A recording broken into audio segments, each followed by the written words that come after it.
If Kentucky Wildcats quarterback Will Levis is available at number 16, is there any way the Washington Commanders would draft him? Yes. Yes, there is. But there are three truths that have to be in place first. That and more on today's live episode of Locked On Commanders. You are Locked On Commanders, your daily podcast on the Washington Commanders. Part of the Locked On Podcast Network, your team every day.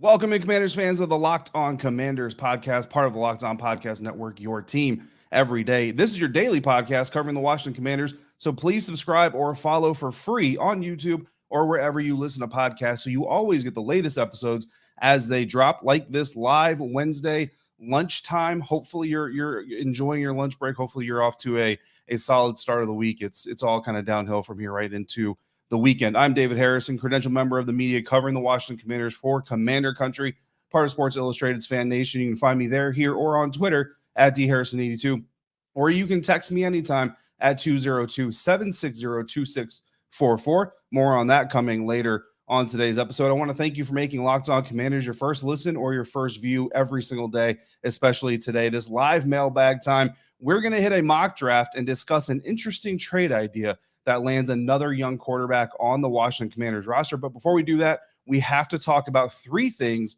that need to be true for Washington to draft Will Levis with the 16th overall selection in this year's NFL draft. And no, I'm not just talking about he's got to be available. Obviously, he's got to be there in order for the Commanders to draft him. But there are three other things that I believe that have to be right within the Washington Commanders organization for this idea to even have wings. And this question is coming from us via email from Joel in North Carolina, who says, "Hey, David, this is Joel from North Carolina. I know I've watched several mock drafts. One of the most recent ones I've watched mocks Will Levis at 16. I couldn't believe he was available. Is there any scenario that you can see that if he is there at 16, you don't select him? Thanks for your input. Enjoy the show. Have a good one." Joel, I hope you're having a good one as well. I enjoyed your email, and I appreciate you for interacting here on this mailbag episode. So what has to happen first and foremost for Will Levis to be there at number 16? Obviously, in order for the Commanders to draft him or any other quarterback, they have to be there, right? First at 16, if we're not talking about a trade up. So what happens, or what has to happen for that to occur? We're not going to do trades. I did a little bit of a mock draft, but we're not going to go too crazy with it, end up with 4 or 5 different trade scenarios. So we're just going to kind of go straight with the board the way that it is. So assuming that CJ Stroud is the number 1 pick in the NFL draft, the first quarterback taken off the board, going to the Carolina Panthers, which I think is going to happen because literally every Panthers decision maker was available at his pro day. Not only were they there, but after the fact, they were all smiles, hugging, shaking hands, high-fiving, all of those things. So if we assume that CJ Stroud goes number 1 to the Carolina Panthers, then I think the Houston Texans go Bryce Young with the 2nd overall pick, try to get their quarterback of the future as well. At number 3, I think the first defender comes off the board. Tyree Wilson out of Texas Tech goes to the Arizona Cardinals. Personally, this is where the rubber meets the road, right? I don't think that Will Levis makes it past the Indianapolis Colts. I think that while Will Levis obviously is not Andrew Luck was probably the last, maybe Joe Burrow is the last, but before him, like Andrew Luck sounded the last like slam dunk quarterback where you look at it and say he's going to be an NFL franchise leader for a long, long time. Fortunately, injuries and retirement ended up, derailing that a little bit. But Will Levis, certainly not Andrew Luck, definitely not Peyton Manning. But I think that Jim Irsay, the Colts owner, he kind of has a type of quarterback that he likes, and he doesn't mind the athleticism. I think he likes the Josh Allen-esque, comps or whatever that we're getting here sometimes. But I think he wants the more passer-savvy quarterback than the more athletic quarterback. And right now, I mean, both Anthony Richardson and Will Levis have accuracy issues at times and competitive issues at times when going up against top competition. But I think Irsay fits what Will Levis fits what Irsay traditionally wants. And look, Jim Irsay is a very impactful owner there for the Indianapolis Colts. So I do believe that Will Levis to the Colts is a very real possibility of 4. But if Will Levis were to get past pick number 4, that would mean that obviously I'm wrong, right? Like the Colts don't love Will Levis as much as I think that they probably do. And instead, they're either going to trade out or in this mock draft, again, no trades. We went ahead and we gave the Indianapolis Colts Anthony Richardson, which means that after 4 picks, we've got 3 quarterbacks off the board. CJ Stroud to the Carolina Panthers, Bryce Young to the Houston Texans, and now Anthony Richardson to the Indianapolis Colts, which means that Levis has to last 11 more picks for the Commanders to even have a shot at getting him at number 16. I'm not jumping a quarterback ahead of him just to make it, like, I'm not going to make Tanner McKee the 4th quarterback off the board just to make this work. So we're going to look at this. We went kind of through the team needs of each team ahead of the Washington Commanders between the Colts pick and their pick, and who they might pick if they don't go quarterback, right? So I'm not going to list every single pick here, but some guys that Commanders fans might be interested in seeing. Northwestern offensive lineman Peter Skoronski goes number 6 to the Detroit Lions. At 7, I sent Christian Gonzalez, the cornerback from Oregon, to the Raiders. Ohio State tackle Paris Johnson goes to the Bears at 9. Georgia offensive tackle Broderick Jones to the Jets at 13. Iowa edge Lucas Van Ness to the Patriots at 14. Haven't really heard a lot of Commanders buzz about Van Ness, but he is an edge, and there's a potential need for an edge here. So I'm just kind of throwing his name out there. Utah tight end Dalton Kincaid, 15 to the Packers. The Packers were kind of a tricky scenario. I kind of just went with their supposed top team need according to PFF or NFL.com or something. Either way, I don't think they're taking a quarterback. I think Jordan Love is kind of the guy at least for a year. So Will Levis safely makes it past the Green Bay Packers, but Dalton Kincaid is a guy that Commanders fans have voiced interest in at times. He's my number 1 tight end in this year's class as well. So now that we're at pick 16, obviously Will Levis is still there because that's the point of this exercise. Who else is there with him? Well, you got Illinois cornerback Devin Witherspoon, because I went Christian Gonzalez to the Raiders. Devin Witherspoon trickles down. The Bears were an option for Devin Witherspoon, but they need tackle a little bit more than corner, so I sent them an offensive tackle instead. Maryland cornerback Deontay Banks is on the board. Penn State cornerback Joey Porter Jr. is on the board. Tennessee offensive tackle Darnell Wright is still available. Georgia edge Nolan Smith, and Clemson edge Miles Murphy. That's kind of your top 7 prospects that fit a Commander's need, but are also high up on the remaining board. So personally, I would either go Witherspoon if I plan to keep Benjamin St-Juste on the inside. If I plan to move him back to nickel where he started last year before ultimately moving outside to replace William Jackson, I would draft Devin Witherspoon, put him outside with Kendall Fuller, move Benjamin St-Juste back into nickel. If I want to keep Benjamin St-Juste outside, and I'm speaking as if I'm Jack Del Rio, if I want to keep Benjamin St-Juste outside, then I would go Deontay Banks. Honestly, I would probably trade back and then try to get Deontay Banks to come in and be my new nickel competitor with Danny Johnson, Percy Butler when he's down there, all those things. So that's what the board would look like, in this scenario. What would need to happen rather in order for Will Levis to kind of be the guy that we want to target here? Well, first and foremost, we have to have picked up Chase Young's option, or we have to have re-signed Montez Sweat. Not both, but just one of them. We need to have one of our starting edge positions secured for 2024, because if we have neither of our starting edge positions secured for 2024, then I think we have to give a serious look at Nolan Smith, who I don't really think fits, or we have to look at Clemson's Miles Murphy, who honestly his potential is kind of stalled at the college level. Neither is a great first-round option here at number 16. But if you want to go Will Levis and ignore the edge position for the first round, you have to have either Chase Young or Montez Sweat secured into 2024.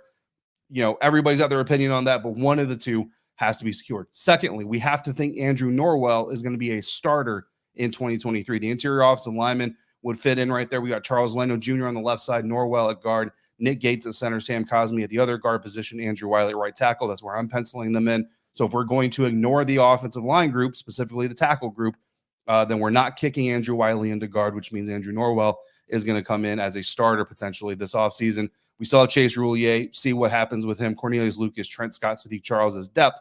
So we don't need to worry about depth. We just have to worry about our starting 5. So that's the second thing that needs to happen. Third thing, we have to love Danny Johnson and or Percy Butler, because if we're skipping a corner here, we're basically saying that Danny Johnson and or Percy Butler, depending on the package, depending on the scenario, is going to be our nickel. Percy Butler, when Derek Forrest drops down to Buffalo, can be the top free safety. When he's not, then Danny Johnson can come in and be the nickel. So if we're going to skip corner, we're going to skip edge, we're going to skip O-line, those 3 things need to be true within the organization. Are they true with me? Not necessarily, but they need to be true in the organization. Then, and only then, do I see the Washington Commanders pulling the trigger potentially on a guy like Will Levis. But personally, I would still trade. I mean, looking at all these options, you got 7 guys that you could be happy with at number 16 potentially. I would trade back 4 or 5 spots, get some more draft capital, and take one of these 7 guys 5 spots later. That's what I would personally do in the situation. But is there a scenario where the Commanders could take Will Levis? I think, yes, there is. but there's a few things that have to be kind of met before. If that happened, Levis would become just the third quarterback drafted number 16 overall since 1980.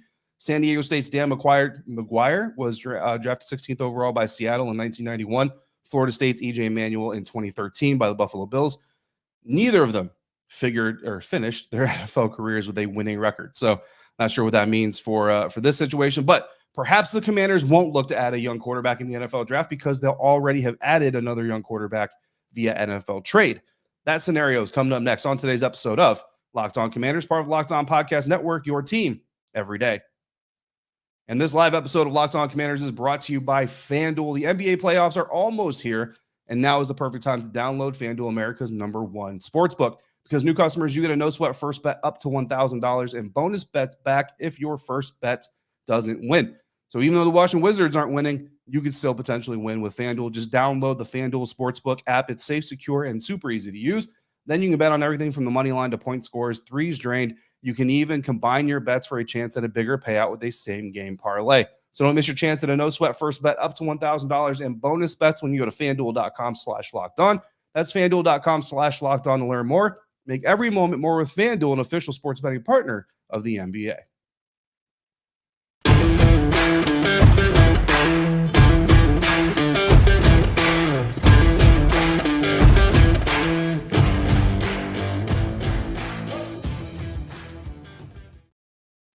Thanks again for making the Locked On Commanders podcast first listen or your first view of the day, coming live to you Wednesday, hopefully during your lunch break, or if you're a late worker, hopefully you're just kind of chilling out at home. Wherever you are, I appreciate you joining this episode. If you're joining us after the live broadcast, we appreciate you just as much. Could the Commanders find a 1-for-1 trade partner to take Chase Young and return a quarterback in exchange? This is a question we've talked about a lot recently. What are the Washington Commanders going to do with their edge rushers? They've got Jonathan Allen under contract through 2025. Teron Payne just signed a new deal that essentially keeps him pinned down through 2025. The contract runs through 2026, but there is an out if the Washington Commanders need to or decide to take it at that point. The question now turns to the edge. Right now, as it stands today, Chase Young's fifth-year option has not been picked up yet. The team has also not said that they're not picking it up. It just hasn't been picked up as of right now, at least at the moment of this live broadcast.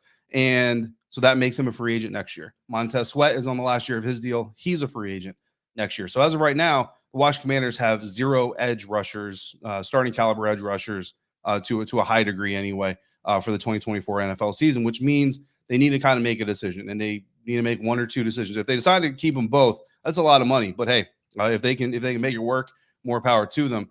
So the question that's being brought up now is, does the team keep Montez Sweat? Do they keep Chase Young? And do they trade the other one? Or do they roll through with both of them, keep one of them at the end, and watch one of them walk away, and potentially you get a third-round compensatory pick in 2025 as a result? There's a lot of options there. But Nicholas sent in a question and asked, quote, "I wanted to take the chance to thank you for making this podcast so enjoyable. You speak very well and are excellent at your job." Nicholas, I appreciate you are excellent at asking questions, so I appreciate you as well. He continues, "I also wanted to ask if you could voice your thoughts on the following trade sometime on the podcast. That time is now. Chase Young, whose fifth-year option is looming, for Trey Lance, the quarterback of the San Francisco 49ers. As you mentioned on the podcast before, Washington seems unlikely to pay all 4 defensive linemen mega contracts, especially unlikely in Young's case. Montez Sweat is more valuable to the franchise than Chase is, and in my opinion, he's earned his second contract with the Commanders. With this trade, the 49ers get a fellow uber-talented Buckeye to pair with Nick Bosa as they make a Super Bowl push with Brock Purdy at the helm, while Washington gets an electric quarterback that plays the game similar to Cam Newton, reminiscent of Ron Rivera's glory days. I honestly think this would be a great trade for both parties and has the potential to save Rivera's job. Howell and Brissett would be no further ahead than Lance in Bieniemy's system. Why not shoot for the moon with Lance, who's also on a rookie contract, when Young is presumably out the door?" End quote. I think it's a very interesting question. I think I will be fully transparent here. I was not as high on Trey Lance as a lot of the media members were. Obviously, the San Francisco 49ers were when he was coming out of North Dakota State. Now, some of his play has kind of supported my thought process, but there's also been injuries there and things like that, and he's still a young quarterback, so you kind of want to give him a little bit of a grain of salt. And by no means am I going to sit here and take a victory lap. So could the San Francisco 49ers be interested in moving Trey Lance? They could. You can make that opportunity, that argument. They have Brock Purdy that they're confident in now. They brought in Sam Darnold all those things. And of course, you've got draft picks, potentially, a Tanner McKee or maybe even a late round quarterback that they want to take a flyer on. But let's look at how this would kind of work for both sides. Washington currently has about $3 million left in their salary cap space. Chase Young counts as $10.9 million against the cap this year. All of that is guaranteed. All of that is dead money if they move on from him. Trey Lance for the 49ers counts for $9.3 million against their cap and is $20 million in dead money because he still has 2 years left on his rookie deal. So this year's bonuses, next year's bonuses all pay out if they cut him or trade him, $20 million in dead money. So that's first and foremost. Now, making this trade, if you just trade Chase Young for Trey Lance straight up, the Commanders actually save $1.5 million in cap space.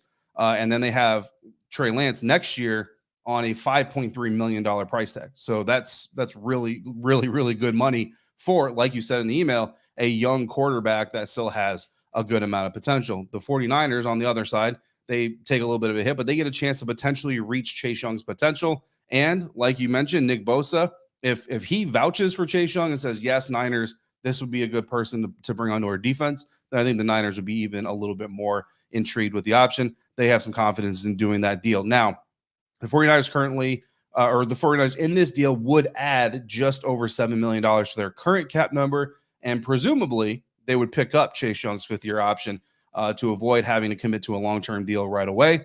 That would cost them $17.5 million against their salary cap next year and would be fully guaranteed against injury unless they work out some sort of extension, before that really goes officially active and they can re-sign him. Currently, without Young, the Niners are projected to be about $13 million over next year's salary cap. So if they pick him up and enact that fifth-year option, you're adding 17.5. You're already over $13 million. Again, without doing a huge deep dive into the Niners depth chart and all that stuff, it can be worked out, right? So that's not such a prohibitive number that just can't happen. So the finances certainly allowed this to be a possibility, even though it is a little bit risky for the 49ers. Honestly, because it's a little bit more risky and more expensive for the 49ers, and they're sending you a quarterback, which we all know that the quarterback prices always get inflated. You're probably, if you're watching, going to have to chip in a fifth or a sixth. If you can get away with a seventh-round pick, great. But you're probably going to have to chip in a day 3 draft pick just to make it work. Again, because the Niners are taking on more risk, they're taking on more money, and because they're giving you a young quarterback, even though it's one that we argue they probably don't really have a lot of interest in. The problem with that theory is Brock Purdy is coming off of surgery, and I don't know the full details. Again, Locked On 49ers, Brian Peacock, and those guys will know more about that than I do. But my understanding from talking to them in our group chats and all that is Brock Purdy may not be ready for the first part of the regular season, even let alone training camp and all these other things. So you got a situation where you have a very young quarterback who's not going to miss a very extensive amount of time, a lot of install, all these things. You've got Sam Darnold, who's already fizzled out of 2 organizations after being a top NFL draft pick. I mean, you don't have a whole lot of quarterback answers, really. Now, Brock Purdy long-term, yes. But Brock Purdy immediate beginning of the 2023 NFL season, and this team thinks that they're in a Super Bowl window, not so much. That might make them want to keep Trey Lance just a little bit longer. Look, I don't hate the trade option. I don't hate the offer. I wouldn't even hate if they did it 1-for-1 and you got no picks back for Chase Young, even though I do feel like Chase Young's ceiling in the NFL as an edge rusher is still higher than Trey Lance's as a quarterback.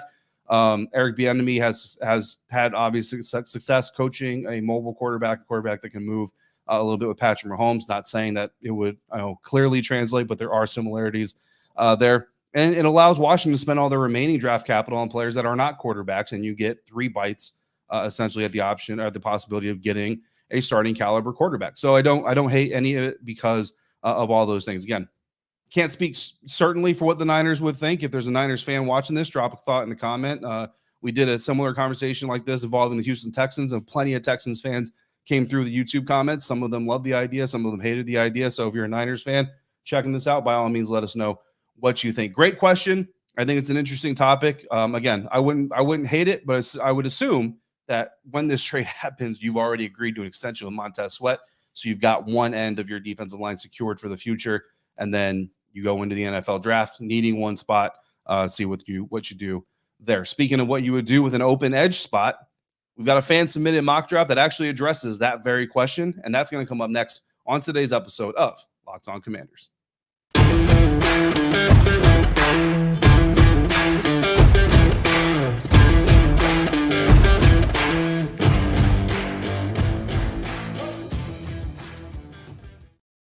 Final segment here of this live mailbag episode of Locked On Commanders, and our final mailbag submission comes in the form of a mock draft. It is mock draft season. The NFL draft is just weeks away. There's nothing more fun in mock drafting than trading. There's also nothing more dangerous because you start going down the trade rabbit hole and you can find yourself lost and twisted and turned over a couple of times. But they're kind of like the wardrobe from Lion, Witch, and the Wardrobe. They can take you to all kinds of amazing worlds full of just amazing possibilities. So we got a mock draft submitted by a listener / viewer named Harrison, and here is the mock draft. We've got Paris Johnson Jr., number 16 overall, offensive tackle out of Ohio State. We've got edge rusher Nolan Smith coming number 24 via a trade. So already right here at the very top of this mock draft, things are getting a little bit interesting. In this mock draft trade, the Washington Commanders get pick number 24. The Jacksonville Jaguars get defensive end Montez Sweat and a 2024 third-round pick. That's very interesting. My assumption here is that along with this, we're also picking up Chase Young's fifth-year option. So again, you want to make sure you secure at least one end from a starting player standpoint. So if you're getting rid of Montez Sweat on that expiring contract, you're going to go ahead and secure Chase Young for the future at least 1 year by picking up that fifth-year option. And you pick up the 24th overall pick. Here, Harrison drafts Nolan Smith, the Georgia edge rusher, presumably to become the replacement for Montez Sweat. So you've got Nolan Smith on a rookie deal. You've got Chase Young on an expiring rookie deal. Again, assume you pick up that fifth-year option worth $17.5 million, fully guaranteed. And that is kind of how you reset your edge structure. A few things here on Nolan Smith. Personally, I think Nolan Smith is a 3-4 alignment outside linebacker. I don't really view him as a 4-3 down lineman edge. So the fit there to me doesn't really fit. But if you're going to allow one of these guys to walk away, if you're going to trade one of these guys, then it absolutely makes sense to go ahead and secure that spot for the future. There's no guarantees that Nolan Smith or any other edge rusher in this situation, to be honest with you, would fully pan out. There's no guarantees that any draft pick is going to fully pan out. So there's a risk, obviously, inherently there. You guys, if you've watched this show, or if you've listened to this show regularly here for the last month or so, you already know I would prefer to keep Montez Sweat. And if you're going to trade a guy, trade Chase Young. But there's just as many. I see him in the comments, see you on Twitter. You know what I mean? We talk in the emails and all that stuff. Like, there's just as many that would prefer to keep Chase Young because you see that upside still, and let Montez Sweat walk. Neither one is wrong if either one works out. You know what I'm saying? So I'm not going to sit here and say that I know for sure Montez Sweat would be the better long-term answer than Chase Young.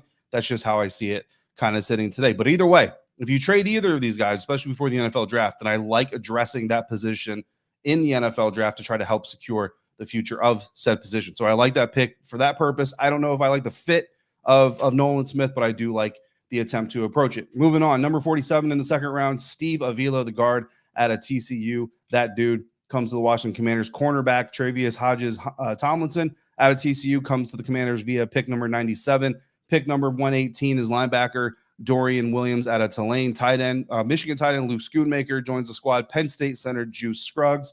Louisville quarterback Malik Cunningham, who's got some interesting tools to work with, also comes through here in the sixth round. And then in the seventh round, we get our kicker to compete with Joey Sly, Chad Ryland. Overall, PFF gives this class an A-. I think it's a solid class. I don't agree with every single pick. So what do I like about it? I like Paris Johnson Jr.